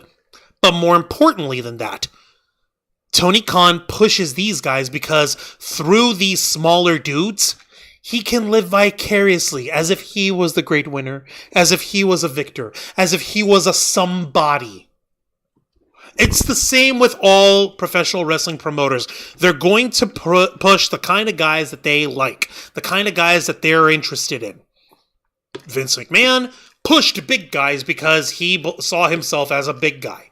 Literally, Ted DiBiase's character, the $1 Million Man, that is who Vince McMahon wanted to be in real life. That's why he pushed him as hard as he did. And everyone that he saw who was 6'5", 250 pounds, or 6'6", or 250 pounds, or somewhere within that range, almost all of them automatic champions. And it's the same with Tony Khan's booking of All Elite Wrestling. If you're a dwarf dude, if you're scrawny, and if you can flippy flops and do the flippy dips and bounce around the fucking walls, then Tony Khan loves you and he wants you to be champion. But a guy like Mark Davis, who, even though he doesn't have much of a personality to offer, is still an excellent ring hand, on any other promotion, he would already have been the mid-card champion like 3 times over and had a couple main events under his belt. Instead, he's stuck in the Don Fallis family, jobbing off to Flippy Dippy, what's his face, Oliver Twist over here. Oliver Twist, that's a good one. The point being is, this shit ain't gonna change anytime soon because the cooked out dweeb, Tony Khan, likes Flippy Dippy white boys because he thinks that he's a white boy. Anyway, that's not important. The important thing is, I'm still stealing Jose's cookie. You know what? Okay. There you go. Okay, that was short. Wait, so not only is Tony Khan cookie, bitch. You're welcome. Not only is Tony Khan chronically ill against booking the women's division, but he's also chronically ill against booking big guys. Damn, dude, you need to get yourself checked out by a doctor quick. No. He doesn't think he does. He's too rich to think he needs to change. Yeah, sure. Anyways, so let's go ahead and shift gears and let's go to TNA Wrestling. Total nonstop action, baby. As we continue on with the tapings over in Philadelphia, Pennsylvania, the city of brotherly love, the city where Rocky Balboa won the boxing heavyweight title, the city of every Philadelphia stereotype.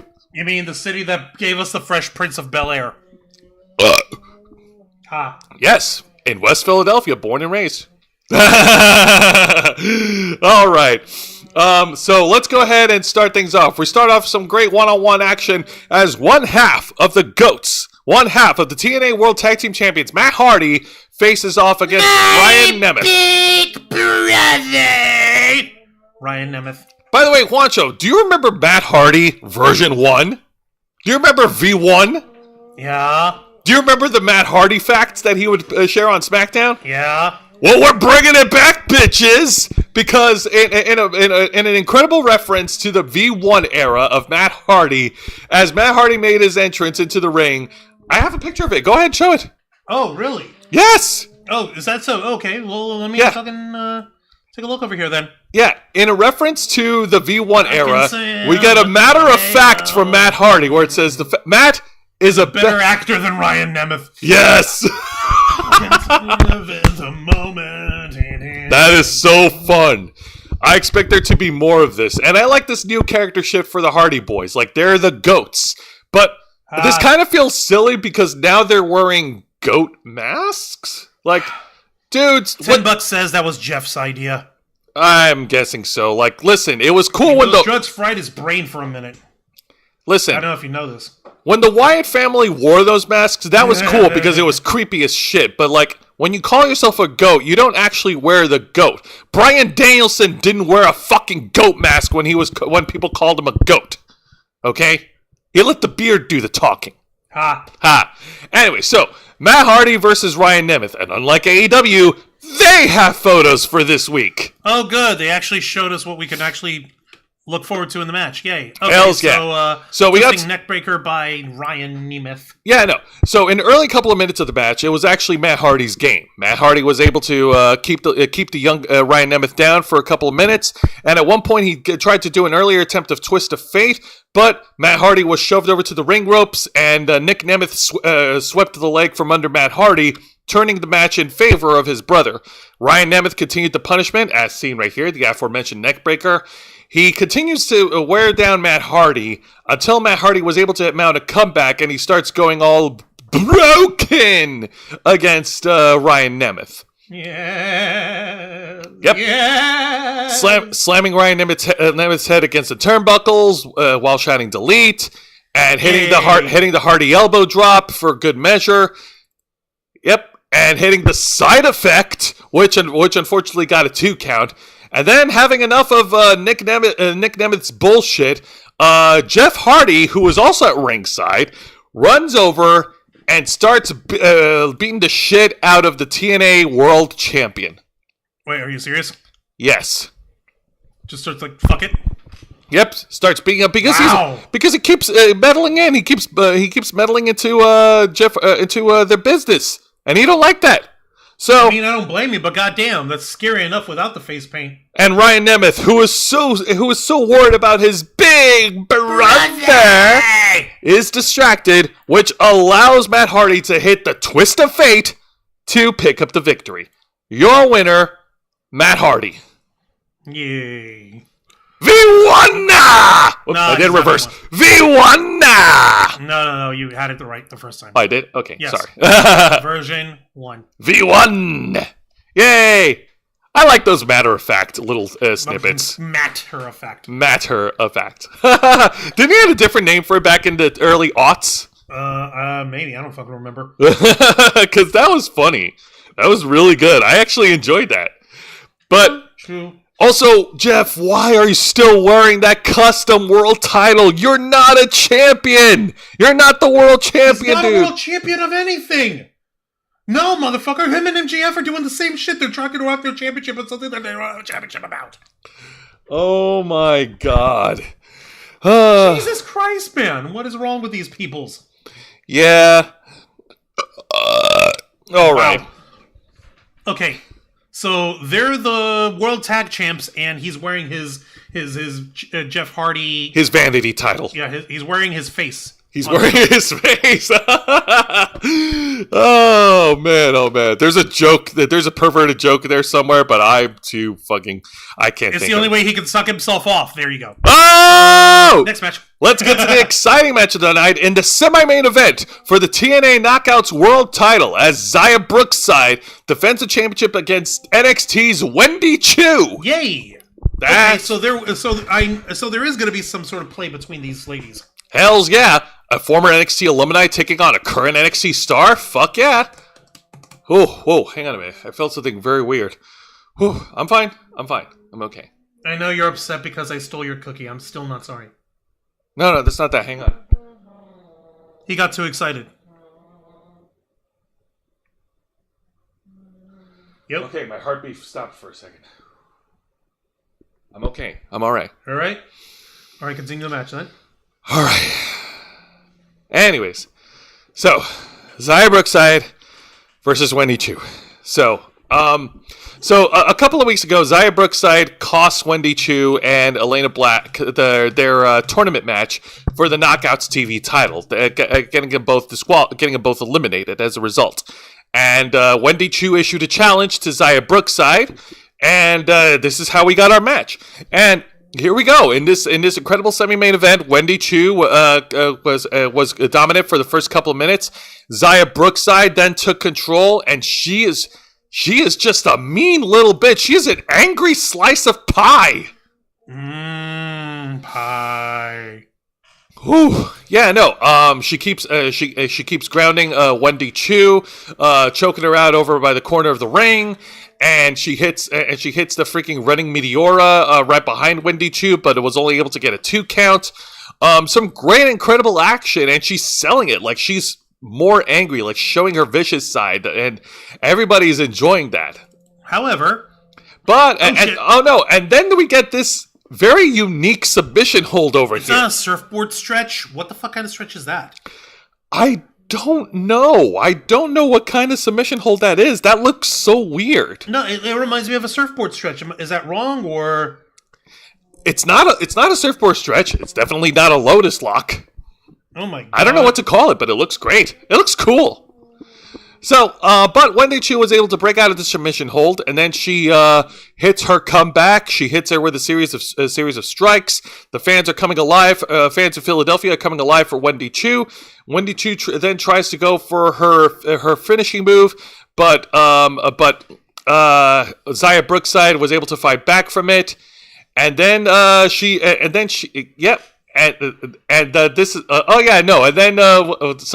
that, Wendy Chu then plants her with her own version of the side effect, I guess. Xia Brookside was able to kick out after 2, and then we get to the finish where Xia Brookside outsmarts Wendy Chu, hits her finishing move to pick up the victory. You're a winner and still the Knockouts World Champion, Xia Brookside. And zoom in on her. Look how angry she looks. She looks she's so an angry little mean. bean. She is an angry little bean. Holy shit, she looks so angry and mean. Hang on, let me get the right. Yeah. Yeah. Oh my god, look at her. She's so angry. Grrr. Like, Goddamn. no. Somebody. She's so mean. She's so mean. Somebody give Who her. keeps stealing her chocolate Oreos? Exact. Hey. Someone's stealing her Oreos, Jose. Fuck You off. should do something about that. Give her your Oreos. I don't know what you're talking about. But anyways, great main event match from both of these women. These two competitors delivered it so well. Everyone loved it. It was a great semi-main event. And now let's move on to the exciting segment of the night. And this was originally started as a backstage interview with the TNA X Division champion Cedric Alexander. Give me a second. Yeah, Tom Hannafan was asking questions to Cedric Alexander. Cedric Alexander was making the bold claim that he is the standard bearer, the standard of the TNA X Division, and this is a culmination of fighting in the wrestling business for so many years to get to this point.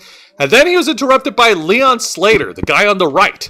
Wow, I forgot how tall Leon Slater is compared to Cedric. I know, right? What the fuck? These two get into a heated argument about their accomplishments. Cedric Alexander downplays Leon Slater, saying he's earned nothing in the wrestling business. And he almost got to the point where he started yelling and started talking like this, but thankfully he didn't, because I don't want to hear that shit again. Oh, good. And then they lay out a challenge at Lockdown for the X Division Championship. If Cedric Alexander wins, then Leon Slater's 290-something day reign as X Division champion is erased from TNA history. Are you serious? They're just gonna say like, "Oh, we're just wiping you from the history books." Yeah, because that's the stipulation for their match at Lockdown. Seriously? Yeah. That's such a weird stipulation. I mean, I know, like, hey, no, I've defeated you. No, it's not I defeated you. I've destroyed your legacy. Like, come on, man. What the fuck? it was still a heated argument, and it was definitely like compelling between the two guys. Obviously, they're both make very valid points. Leon Slater wanted Cedric Alexander to acknowledge him and recognize his game, and Cedric Alexander makes a very bold statement. You know what? He's been grinding in the wrestling business for years. He finally got his big break as X Division champion. Without referencing WWE, yeah, he mentioned that he wasn't able to get very far up until this point. And even worse, more to the point, why in the hell go after the legacy of the man when all you really need to do is just beat him, and beat him in a humiliating fashion? That's what you actually need. Honestly, I wish I could answer that question, but it is what it is. So now let's get over to the match of the night. And you know what? This isn't even a match. This wasn't even a match by any means, because it's pretty much a blink and you miss it kind of shtick. Here, let me explain. It's a one-on-one contest between AJ Francis And the hometown man? and the hometown man. Oh boy. I think the hometown man gimmick is finally running. It's running. No. It's just now we've got it against the no nonsense cheating chicken shit heel. Yeah. God damn it. As soon as the bell rang, AJ Francis went immediately for the spear on the hometown man, and it looked like he was going to pick up the win. It looks like he was going to go for the down payment, but then the lights cut off and the music hits, and we are graced by the presence of Elijah. And ooh, we get to walk with Elijah, you know? We get to walk with Elijah. I want to walk. Where is he? There he is. Yay. And look at the guitar that he's bringing in. Oh my god! If you look carefully, there's like lights on that damn guitar. That's a cool looking guitar. I don't give a fuck. Yeah, this distracted AJ Francis long enough for the hometown man to roll him up and get the victory. Your winner, the hometown man. Okay, the match isn't about the match. The match is about the rivalry between Elijah and AJ Francis. AJ. That's why I said it wasn't even a match. It was just a thing to set up, like, to add more fuel to the fire to this existing rivalry, if anything. And this isn't a bad thing. It's not a bad thing, but damn, says Christopher Justice. Welcome to Wrestle Rewind. Better late than never, pal. Damn. But yeah, no, go. Congratulations, hometown man.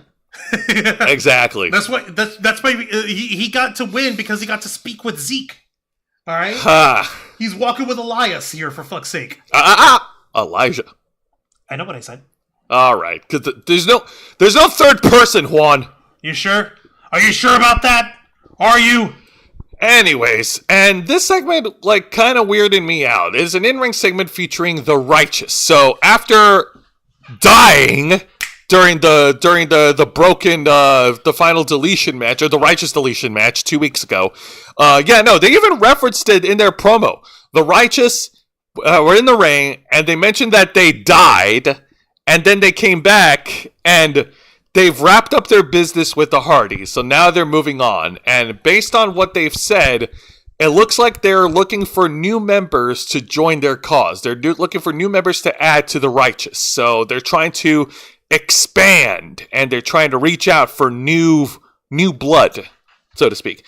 It just felt weird to me because, like, in past instances, like, okay, just to bring up, like, whenever, like, in these broken matches, like in the past, at least from my knowledge, whenever someone gets dumped into the lake of reincarnation, like, they always come back as something a little different. Like, Bray Wyatt, it was in WWE, and that match was silly as fuck. But when Bray Wyatt was dumped in there by Matt Hardy, he came back, and he was completely different. He was all smiles. Yeah, he was smiley, and he was happily, and he was a little bit less evil-ish.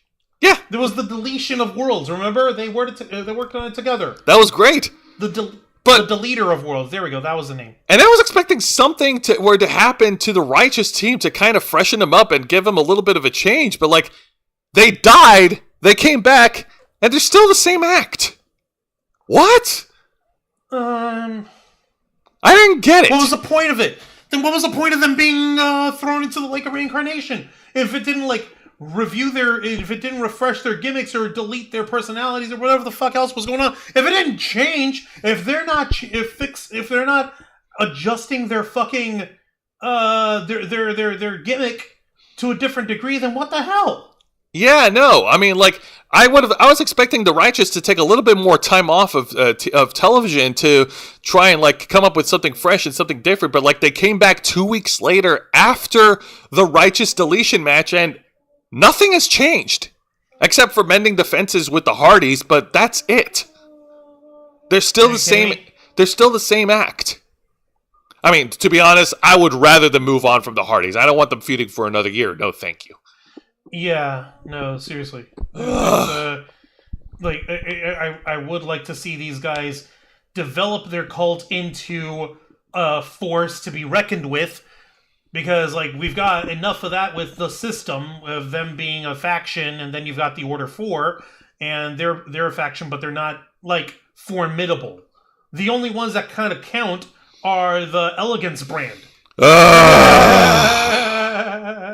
Speaking of Elegance, where the fuck is Ash by Elegance? I know, I miss her. Mm-hmm. Anyways, so before we get over to the main event, even though I have a minor gripe about it, let's go ahead and bring up the honorable mention for this week's TNA Impact review, and this one goes off to the last quarterfinal tournament match for the TNA Knockouts TV title, where Heather by Elegance defeats Mara Sade, and in an incredible physical contest between these two women. It was actually really fun to watch. I didn't have any complaints about it. M got a little bit involved, but Mara Sade was able to fight against the odds until near the end, where Heather by Elegance was able to pick up the victory. Like I said, great match, and Heather by Elegance advanced to the semifinals, so good for her. The thing that I don't like is that this is Mara Sade's last match, because it was reported earlier this week that Mara Sade has wrapped up her time with TNA Wrestling. So there goes another departure. Yay, I fucking guess. I don't know. God dang it. Like, my God, man. It's getting harder and harder to continue to invest in TNA Wrestling when so many people from the roster have left the company, like, in an alarming rate since the beginning of the year. Very alarming, and really is sad. Hey, if nothing else, they're still trying to fucking build up some of the talent that's in here. Some. Not all of them, but still some, goddammit. No. That's understandable. In fact, they even have a partnership with OVW, so we'll see how well that goes for them. And now let's go over to the main event segment, the official contract signing. These two men will be facing off next week for the TNA World Championship, as Nick Nemeth joins Jeff Hardy in this contract signing segment here. So, Jeff Hardy and Nick Nemeth, they're face-to-face for the contract signing. Oh yeah, baby. As Jeff Hardy is in the middle of painting during the segment, Nick Nemeth reminds... He's painting in the middle of the segment? Yes. What the fuck is he painting? Some form of art. Nick Nemeth reminds him that he knows exactly what Jeff Hardy is capable of, because they have history from back in WWE, even though they don't reference it. But he keeps insisting that, there's a difference between you and me, because I'm the TNA World Champion and you're not. So he's been TNA World Champion like a couple times already, bud. And if you don't believe him, he's got the fucking weird self-filleting face belt to prove it. But what do I know? We're just goofing on the fucking guy all day. Yeah. And it wasn't like a messy painting that Jeff Hardy's doing. Like, he's just doing some sort of like drawing. He's got like color markers and in a lounging area.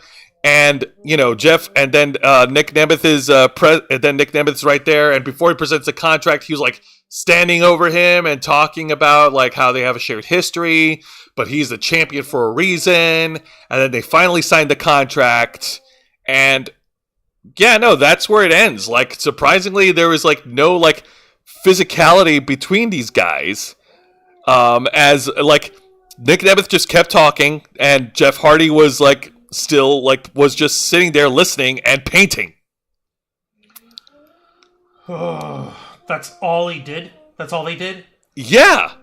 Seriously? That's all they did. Like, it was weird. So weird. Like, he's just painting there randomly and shit. And wait, remind me, was this in the ring or was this in some fucking corner? Like I said, it was some fucking corner. It was in a lounging area. Like, he signs the contract and he goes back to his painting. What the fuck? Jesus. I can't with this guy. And Nick Nemeth just continues talking. It's so weird. And there's no physicality. Detached. It does feel detached. Like, I was expecting an in-ring contract signing, even though we've seen it happen so many times.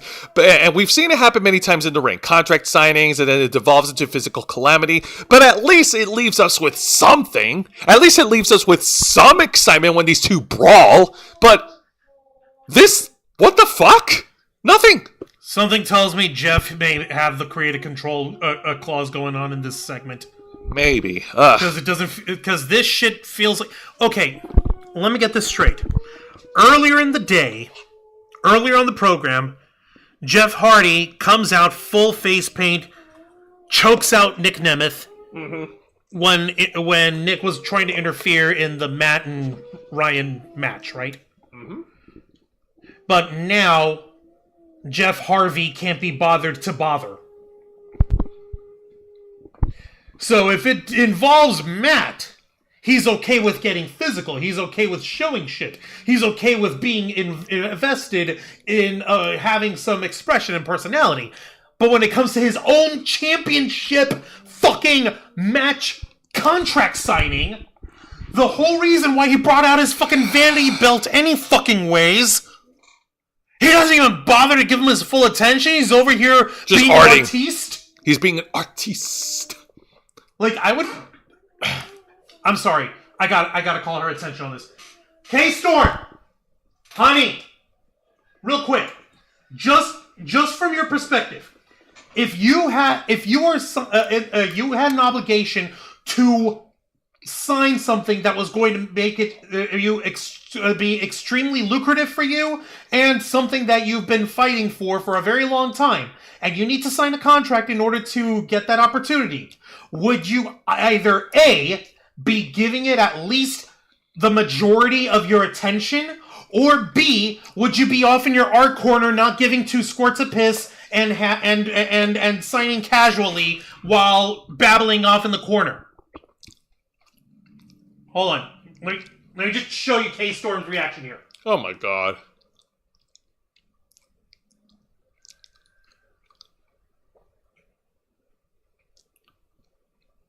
I'm gonna read every single fucking line of that contract before I sign it.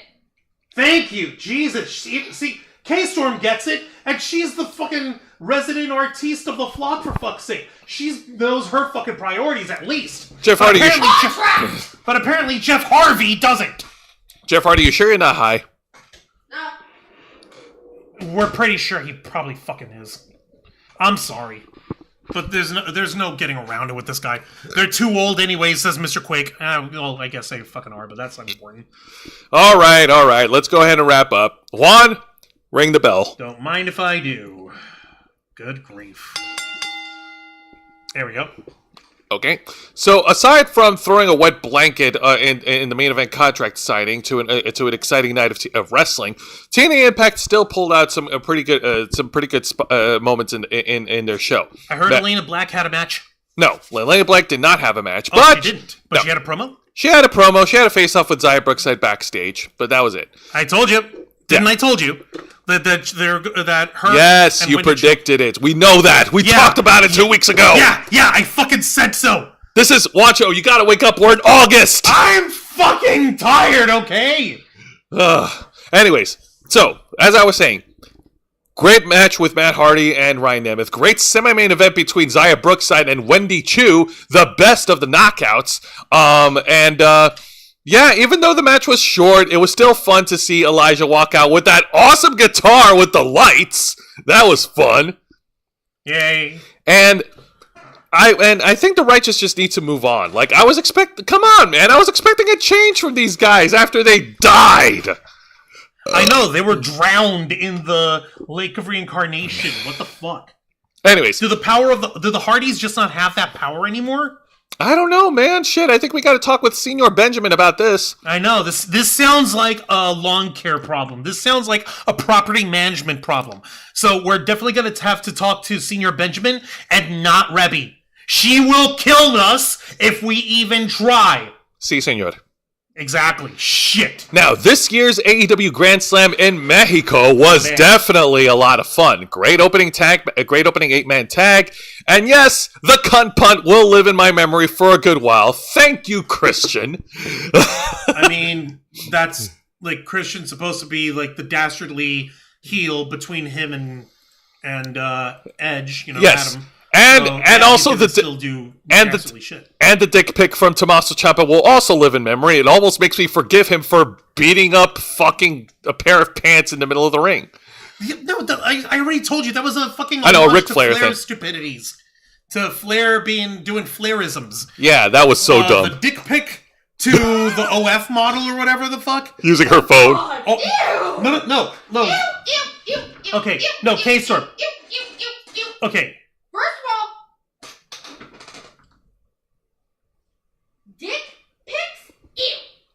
obviously. Yeah, we made that very clear. Okay. Okay, we made that clear. Gross.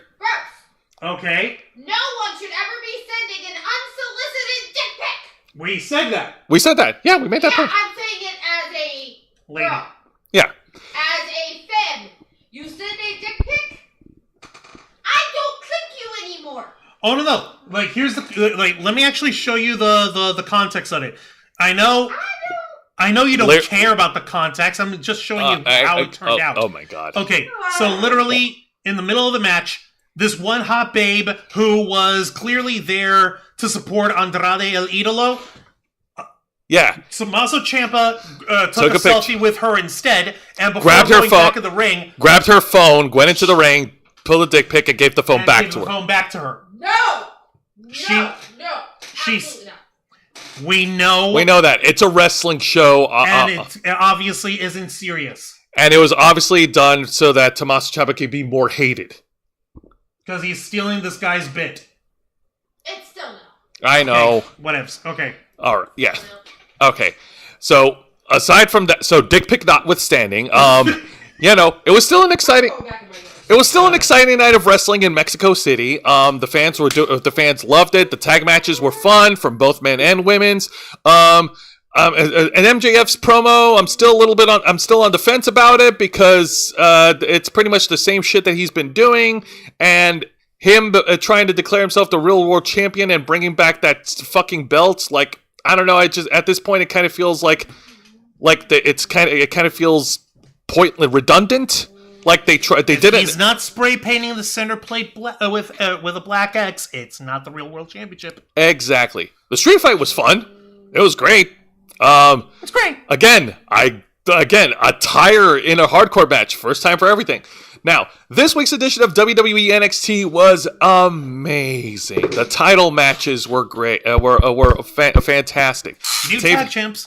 Yep, we got new tag champs in Tavion Heights and Miles Bourne. They beat the Vanity Project. Ren Sinclair was able to retain by technicality during her Speed Championship match.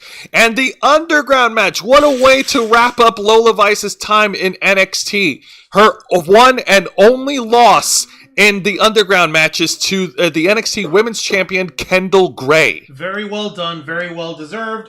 Best of luck to Lola Vice. Say hi to Damian Priest for us. Tell him that we want him to get back on the championship picture. And please dump him so I can have a shot at that beautilicious booty. Whatcho? I am a very horny man, okay? You want Damian Priest to come after you? He's from New York, too. Wepa! 10 galleons. Shit, I'm down with Sharon if he is. No, as in he'll kick your ass. He'll probably bring R-Truth with him. Okay, R-Truth is scary, alright? I ain't scared of Damian Priest, but R-Truth? No, thank you. That guy is crazy, okay? Alright, that's going to do it for this week's, folks. I'm glad you guys tuned in.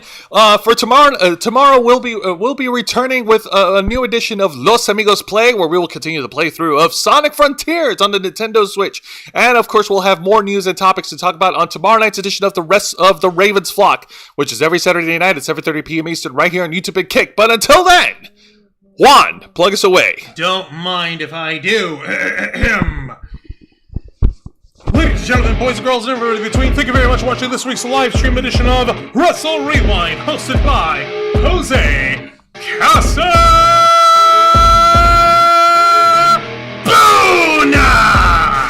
as he reviews for you the best and the worst of three of the most exciting professional wrestling programs in North America today: WWE's NXT, AEW Dynamite, and TNA Impact. Step into the ring with Friday night at 7:30 p.m. Eastern Time, live simulcasting on YouTube and Kick. Hit the subscribe or the follow button, ring the notification bell, stay up to date on all of our content. Become an air flocker by hitting the join button, and until next time, continue to follow us on Facebook.com/The Ravens Flock, Twitter.com/RavensFlock13, Instagram.com/The Ravens Flock Online, Kick.com/The Ravens Flock, and of course, remember to hit the subscribe button and ring that tiny notification bell right here on our flagship platform, YouTube.com/The Ravens Flock, humble home of the Black Files, Los Amigos Play, Wrestle Rewind, and The Ravens Flock. Alright, folks, thank you very much for tuning in to another exciting edition of Wrestle Rewind. For Mr. Juan Arouse and K-Storm Cosplay, I'm Jose Casabona, and remember, guys, no dick pics without consent.